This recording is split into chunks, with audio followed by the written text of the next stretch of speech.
बेसनना मस्त असं त्याला भाजू द्यायचं अगोदर छान.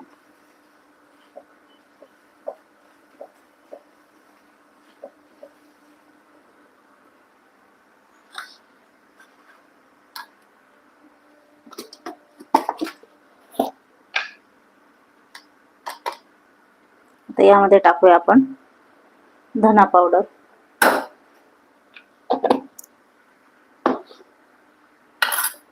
त्यानंतर टाकायचं आपल्याला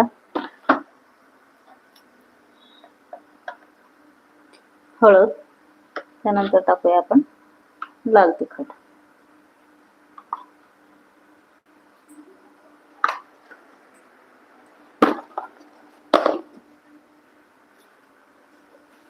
आता हे सगळे मसाले छान व्यवस्थित मिक्स करून घ्यायचे.